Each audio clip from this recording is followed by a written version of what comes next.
everyone, alvindeleon back with another solo lesson here in YouTube. And today we're going to be talking about this Michael W. Smith. I will be for an awesome solo.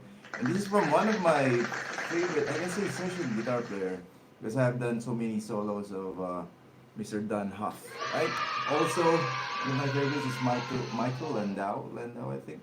So those two are like when they do solos, very melodic and not easy. Not easy. With this one, I have a story with this one because I did it 4 years ago. And 4 years ago, I was not really checking on the live solos. With this one, there's also nothing, no live performance of Mr. Don Huff. I checked it. So it's really like just using your ears. No transcription. I cannot find any transcription. So it's just using your ears and then transcribing it. So 4 years ago, I transcribed this solo, and notes are okay. Notes are okay. But one comment was like, I think you did wrong on this one. So not wrong on the notes. The notes are the same, perfectly the same. The difference is the position and execution. So we always talk about this, how you execute the notes, because sometimes it can be a slide, right, which if you listen to it, it's either you have to really listen to it if they're using bend or slide. Now the most important thing I always tell you about this, and it depends on your execution, are the notes. It has to be correct, okay, especially if we're copying the solos. It doesn't matter if you're doing it slide or doing it bend. But in my case, I wanted to be like really copying it. So I went back to this solo because, like I said, 4 years ago, I'm not really checking live. I'm just using my ears and then transcribing it, and then let my audience like it, and then they're buying the tracks, and it's kind of a guide, okay? So now we're gonna be talking about this, and including the story behind it. We will check my first transcription. Wait, let me check this one. It's okay. We'll check my first transcription and this one. And this one, I looked at the other players like doing it. So they have different execution, different position also. There's this one guy, I forgot his name, and I said that's the closest I can say, with the execution. So I tried to copy, how he did it. He didn't transcribe it. Like I've said, the notes are the same. It's just the execution. So it's let's talk about that today. Okay, so welcome to all of the viewers. We have a lot of viewers today, and yep, just comment down below if you want me to give you a shout out. Okay, so this is in the key of here's my clean tone. This is in the key of the first one. It's in the key of, it's A, right? And then it changes. The solo changes the key of F. I can say F. So the chords are basic. When you say F, we have F, G, A, B flat, C, D, E, F. So those are the notes in F. We always talk about this. We have to know the chords, and then we have to know the scales, because it goes well together. If you're in the key of F, you solo on, then you will sound good. That's the relationship behind chords and scale relationship, right? So we have F, G, A, B flat, C, D, E, F. So all over the fingerboard, make it a habit. Like when you get the key, this case F, is try to find all your notes. F, G, A, B flat, C, D, E, F, and everywhere. F, G, A, B flat, C, D, E, F, F, G, A, B flat, C, D, E. Alright? So all of those, always talking about that, mastery of the fingerboard, always do that. It's good for you, especially when you're working on solo, doing your own solos. This is really nice. Okay, so after that, we will study the chord progression. So how the chord progression works. F, G, A, B flat, C, D, E, and then F, right? So we have the formula already. The first one is major, F. Second one is minor, G minor. Third one is minor, A minor. Then fourth one is major, B flat. The fifth one is major, dominant 7, C or C7. And then D minor, that's what we call relative minor. So we have D minor on that one. And then we have E diminished, which That's the seventh. And hello. Yeah, Alan Holdsworth is using a Kiesel. I'm using a Strandberg. Yeah, this is my favorite guitar so far. Tonix Barbaso, Alan Castro, Joel Jamero. Hello, good evening. Ida Marie Barbs, and is here. Okay, so those are the ones who commented. Welcome here in my live stream. The chords are F, B flat, then C over E. Just you have the bass E there, so it's nice. It's what we call inversion, right? So F, B flat, C over E, then back to F, B flat, then we have that passage going to the D minor, all related to the F major key. And then back again to F, B flat, C over E, and then it goes to G minor, then again inversion F over A, then it finishes on B flat. Okay, so all of those notes, like I said, I already told you all the notes, all the chords in the F major key, they are all related to the to the key. So F, B flat, some inversions, C over E. It's still the same chord. It's just using the different bass. In the key of C, we have C, E, G. So you just use the E bass on the C chord. So that's we will see as C slash E. Okay. So if you're not familiar with that, if you see like C, F over A, so F chord, and then you use A bass. Right? If you C slash E, so you use C chord, and you use the bass E. Simple as that. It's the same chords. Again, just using the what we call inversion. Usually the third we use.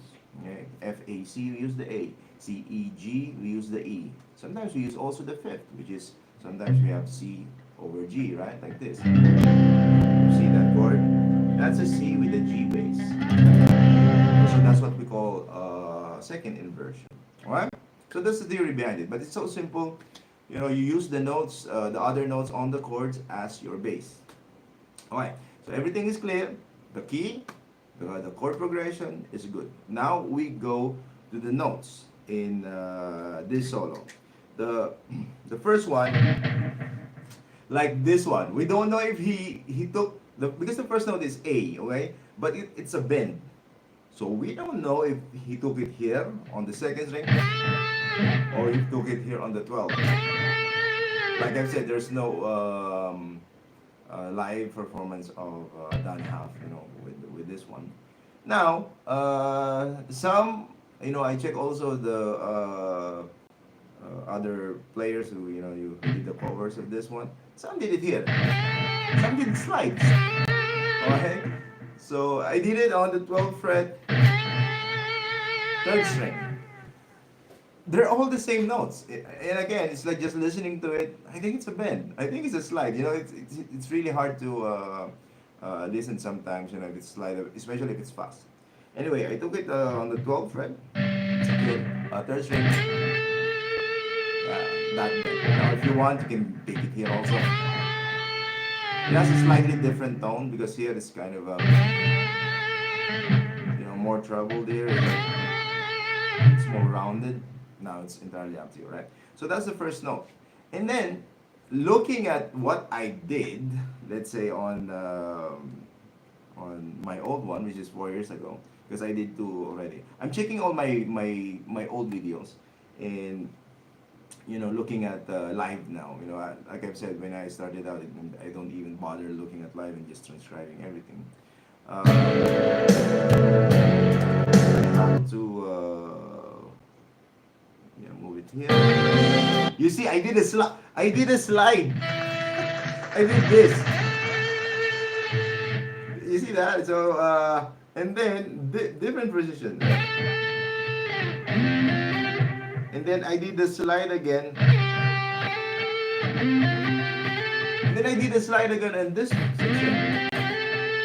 Okay? Then when I transcribed it, this is the funny story about this one. Since we're talking about different, execution and position.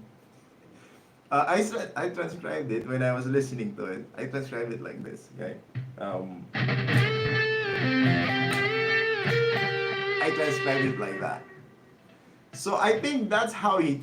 I think that's how he did it. I think that's how he did it. So I transcribed it like that. So we have the 12th fret, and then we have the slide on the 10th. Right. So 10, 10 on the fourth and third string, and then you bend again, and then you reach out for that 11. All right. So I think that's how he did it. But I didn't like that bend. I didn't like that bend. So what I did was, okay, on the transcription it's like this. So if you see my post, so on the transcription it's like this.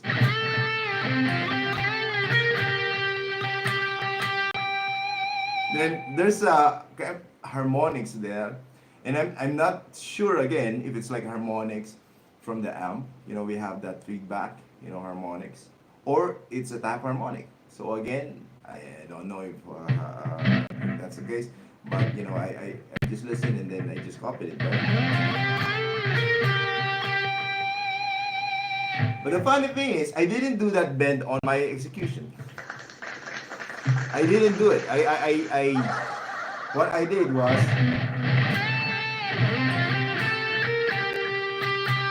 that's what I did. I just played the notes. So, you know, in a way, if you look at the, and that's, I really did it in purpose. And in a way, you know, I saw the, will I do it like that, or will I do it like, with the bend? All right. And then, and not everyone notices it, but you know, if you want to do it the bend, that's cool, you know.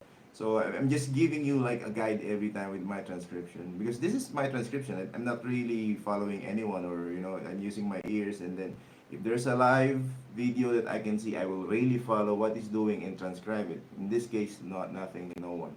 Okay, so I mean, there are other videos, but I rely on my ears more. So that's the transcription. And this is what I did. Much easier to execute, and then I will not be, you know, too focused about, like, especially that bend when you do this.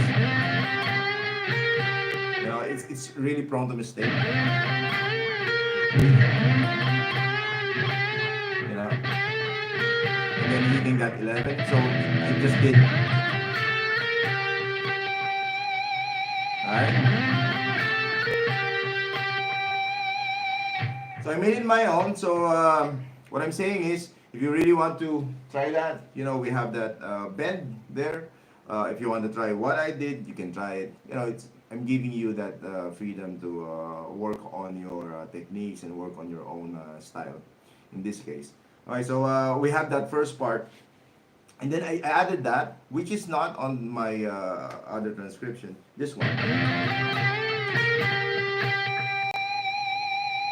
Because I heard that harmonics on the last note. Maybe it's a feedback on the amp, you know, feedback harmonics.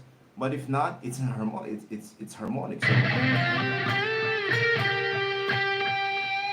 So you just touch the 12th fret if you want to do that, you know, with this solo. And also, it's a really good technique. Right?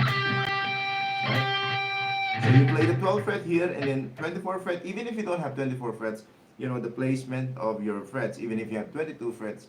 So you just count it like somewhere here as a 24th fret, and then you touch it, you know, lightly. If you tap it, you know, you can do it as well, but again, it's prone to unwanted string noise. It's also possible, but you know, that one is safer, and it's easier to do. So, you know, it's like natural harmonics, but doing it with the right hand. Alright,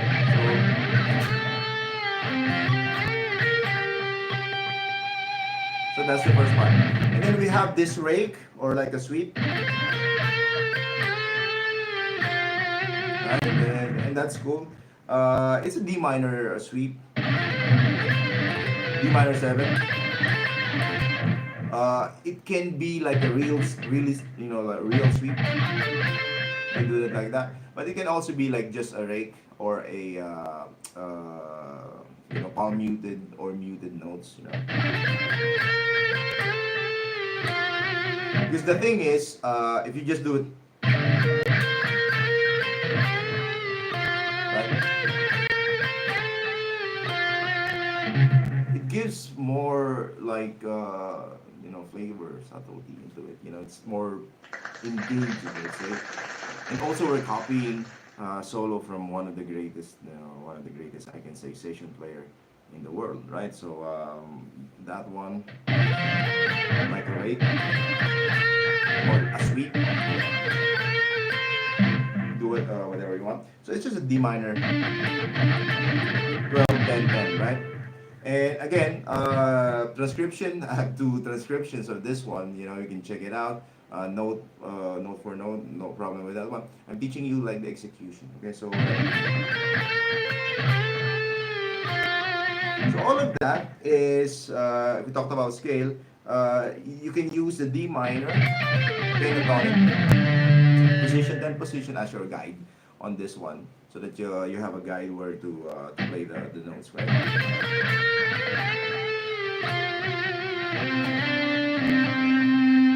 And then that one. On my other transcription, I did that. Same notes, same notes, but I did it on my 4 years ago. I did it on the third string. But right now, I focused on just one position and I did it here. Same notes.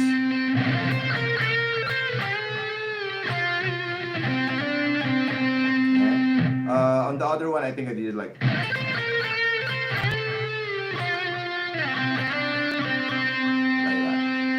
So execution, it depends on Arian Redfern. Hello to you, yeah, and thank you for that. And Joel Nuki, hello. Proc Susan, so many viewers now. Hello guys. Okay, so after that,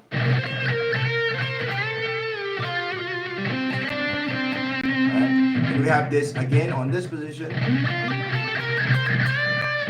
And I like what he did there, the staccato. Again, execution, staccato. If you do it like straight, it's okay. But if you're like him, we're copying again a great session guitar player. Giving that flavor to it. All on pentatonic. So after that, 10, 11, and 13. Staccato, bend on the 13, full bend. Again, we always talk about bending, practice bending if you're doing. I know it's gonna be. It's gonna be really bad. How to target that? I always am saying, target the notes first, C to D, right? Listen to it and then bend. Get used to that, so that you will not do it. Alright, so that's clear already. Then after that bend, you release it without picking it. And then we go to that 14th fret, 12th fret,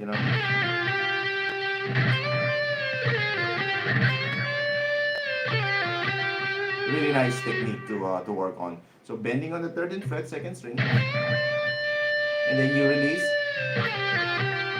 And then when it goes down, you slide or you pull off. Whatever you want. You can do that. You can do slide. 14, 12, and 11. I have to tune it. I don't know why. Very good. So, and then this is the part that's really different from my first.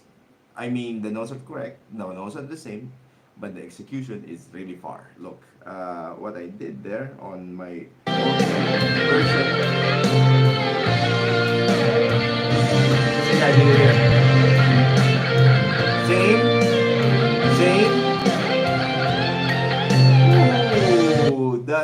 different. I did it on the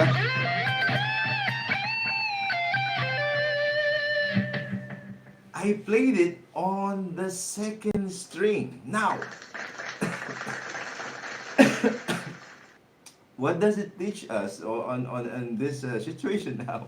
Because I hit on the second string,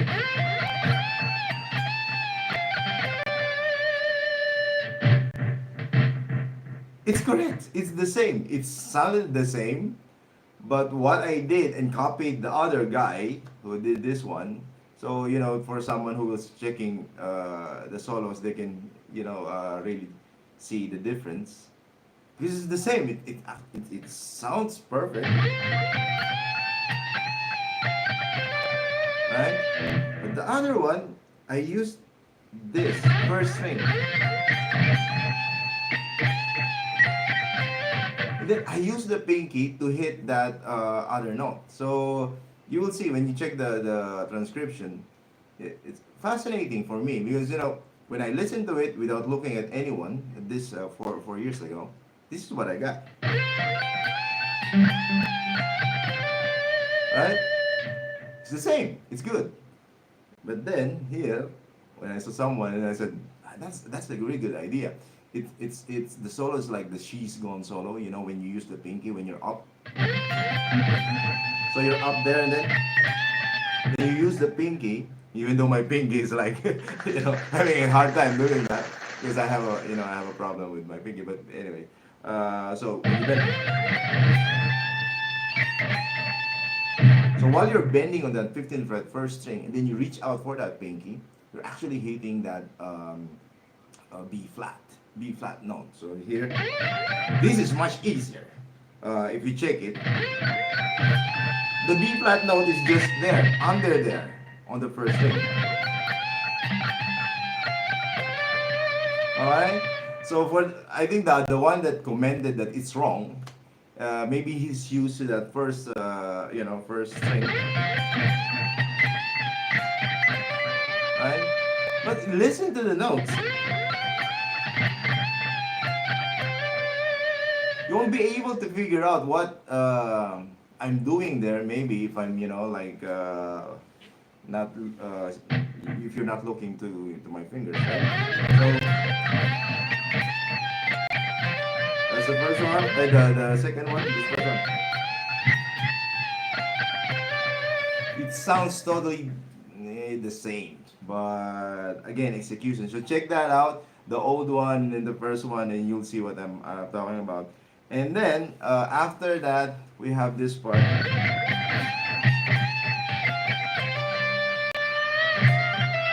And this is actually I can say, why I decided to make the change. Because when I listened to the original solo again after 4 years, yeah, so I heard this tiny bit of bend. So when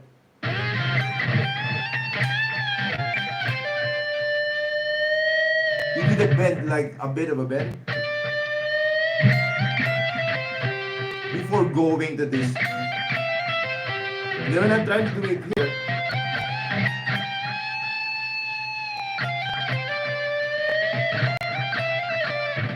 it's like my fingers are having a hard time like executing it. It can be done, but it's much easier to do it on this position. So I'm thinking like, oh, that's a good idea. If I do that, it's easier to hit that. And all because of that last note bending. So it teaches us to really like, even if we're doing our own solo, it teaches us to like, what is the best way to be able to hit that note? Is the second string better than the first string? Is it better than the third string? So it's like problem solving, to make it easier for us to execute the notes. And I think that's it's all about, right? I mean, I did it, but I didn't do the bend there. Clearly, I even did nothing. I did nothing, no bend. But then when I listened to it, yeah, there's a slight bend there. So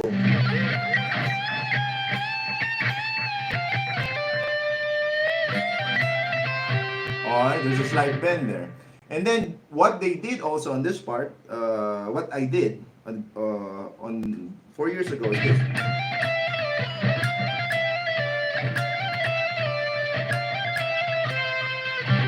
like that. So two hammers and pull. And then when I listened to it again, one guy was doing this. Then I listened to it again after that, and I was like, yeah, I think it's not too much, you know. Again, there's nothing wrong with doing this. Actually, it's cooler. Lots of notes, right? And I'm just trying to really, zone in to that solo. Oh, he did. It's not too much, you know. It just did. Alright, compared to. But thinking about it, if you're doing your own solo, your own stage, I mean, if you do that compared to this, no one cares. No one cares. For me, maybe I'll do this sometimes. And sometimes I do this. Doesn't matter, right? But like I've said, I changed it so that when you go to the old one and then go to the new one, you will see the difference, and you can decide on your own. You know, like, oh, I like this better compared to this one. Additional some notes there because of the hammers and pull off.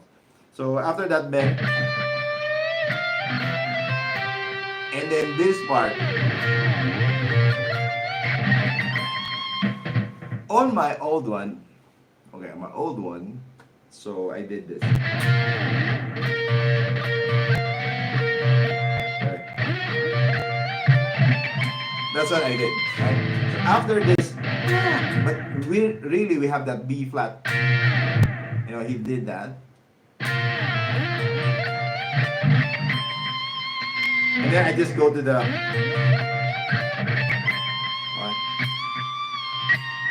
Right. And then I listened to it again. I said, I think it's two guitars. Because I heard this. But on the second time, after 4 years, then I listened to it again, and I heard this. I said, how can you even do like two of those in that short period of time, right? So I heard this. And then this. And then again, I checked on, where can I find, this solo, someone playing this. And I saw, again, I forgot his name. Then I saw this guy, it's like, oh, wow, that's possible. Because there's a delay. So when you do this, what we call the tail, right? So we have that, and that's what I'm hearing. And I thought it was two guitar. It can be done with one guitar only. So it's using delays, So if you have those delays. And what am I talking about? This is a solo, right? But you see, people really put their, their passion. It's their passion. Let's say with Dan Half, their passion to create really good solos. And then if you really dissect it, like how I am dissecting it right now, you will see that it's just a solo. No, it's not. It's actually really cool to learn this and understand what these guys are doing. There are pros, and sometimes we just oh, solo, okay, then just do whatever we want. But these guys are really like into it. All the bends, all the nicks and crannies and everything, right? They're in detail everything. So after 4 years of doing this consistently, and then going back to my old videos like this one, and it's like, wow. So I have to like check again all my transcriptions, and like this one, if you bought this one, the notes are perfect, but the execution is different, like I've said. Not all of it, some of it, okay? Like the last one's the same. So many like the same one. Only some parts, okay? So we're really getting into the details there. So what I did on the new one, because I heard this, alright? So we put that together, and that took me a while. When I was practicing it, it took me a while because you have to put those two and do the one that I did also, because before I can relax like this because I thought it was two guitars. All right. Now I cannot relax. I have to really fit the those notes in that short period of time. So this is what happened on that section. This song is really cool, man. Aside from the song, it's really good. If you don't know this song, check it out. Michael W. Smith, I Will Be Here for You. The entire, the song itself is really good, and then you put this solo. Wow, so good. So this part, it's really just a bit. You cannot even hear it. I think, if you don't know this solo, you cannot even hear it. See,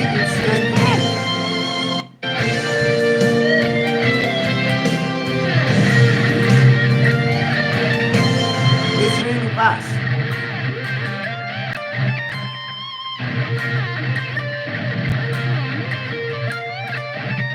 It's really fast. Now I'll slow it down. So we have B flat, and then C, and then we go. So we have this. And because of that, like I said, the delay, if you're using a delay, there's a tail, and you will hear it like there's a. Man, it took me a while, like listening to it and studying it and how to fit it and how to transcribe it, because this is the thing. You can play it, but try transcribing it. Play it, yeah, play it easy. Well, I can play it now. After 5 minutes, yeah, you can play it. Now transcribe it, man. Especially this kind of, let's say intricate rhythms, subdivisions. I mean, yeah, rhythmic subdivisions. It's really difficult to transcribe. So hopefully you will, enjoy my my transcription. Check it out, man. I'm giving really my time on that. Like dissecting all those notes. This is a really good song.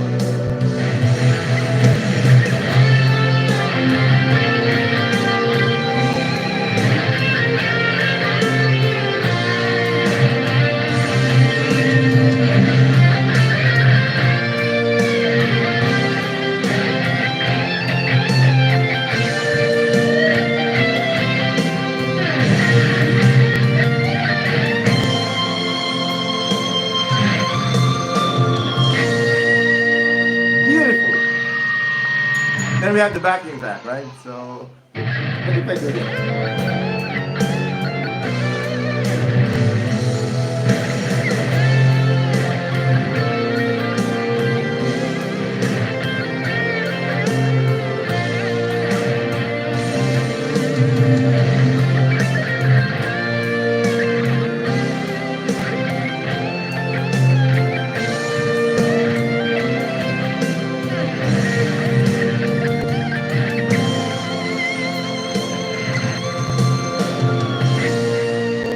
Wow! So guys, hopefully you enjoyed this lesson. I will be back tomorrow for another solo. If you have any requests, just comment down after I posted this, and we'll do it. I have a lot of solos to talk about, and this is what I love doing. I mean, understanding the theory. That's my first part.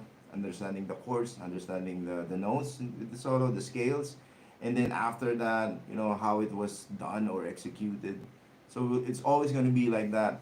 Monday, Tuesday, and Thursday is my schedule here in YouTube. So hope to see you again next time. Still a lot of viewers here.